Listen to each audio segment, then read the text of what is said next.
Welcome dear students. Today we are going to discuss the lesson The Last Leaf written by O. Henry. So as you can see the picture, this is O. Henry.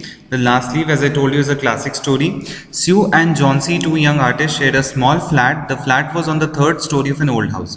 So they were living on the third floor of an old house.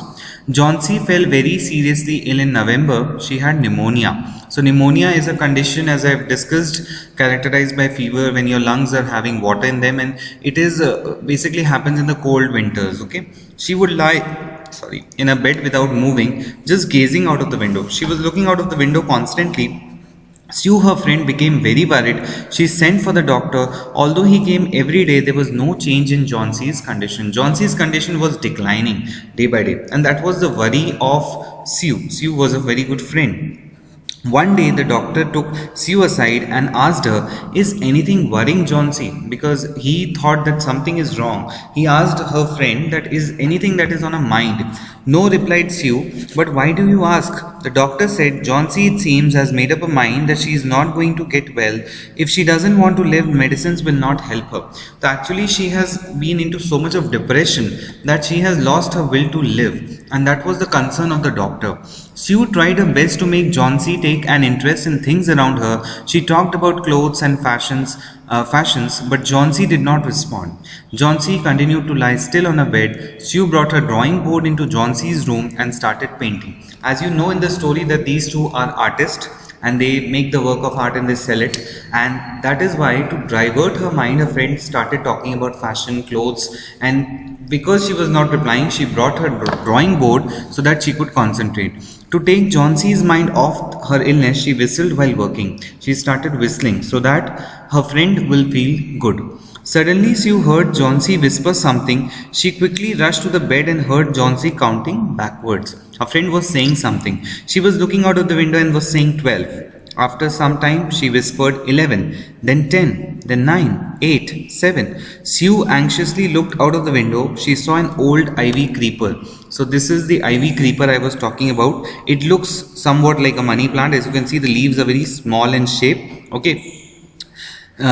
She looked out of the window. She saw an old ivy creeper climbing halfway up the brick wall opposite their window. In the strong wind outside, the creeper was shedding its leaf. And as you know, in this chapter, it's mentioned in the beginning only, in the key points of the chapter, that is the month of autumn. And the last leaf doesn't fall. Why doesn't it fall? Okay. "What is it, dear?" Sue asked. 6, whispered Johnsy.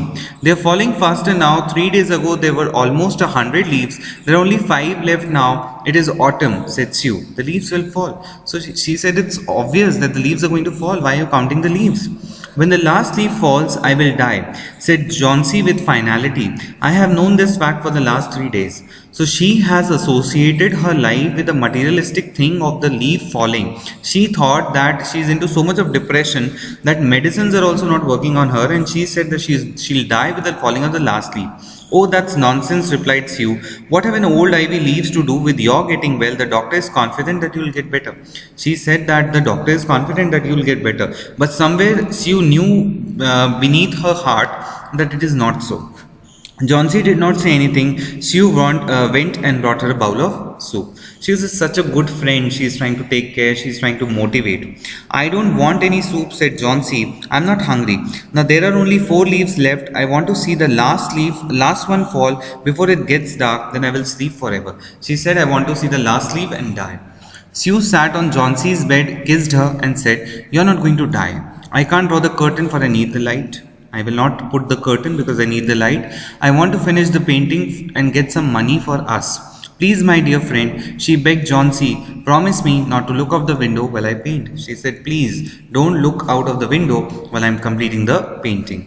"All right," said Johnsy, "finish your painting soon, for I want to see the last leaf fall. I'm tired of waiting. I have to die. So let me go peacefully like one of those poor tired leaves."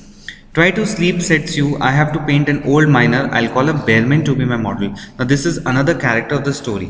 She rushed down. Bearman lived on the ground floor. Who was he? He was a 60-year-old painter. His lifelong dream was to paint a masterpiece, but that remained a dream. So Bearman was also an artist. He wanted to make a masterpiece in his life.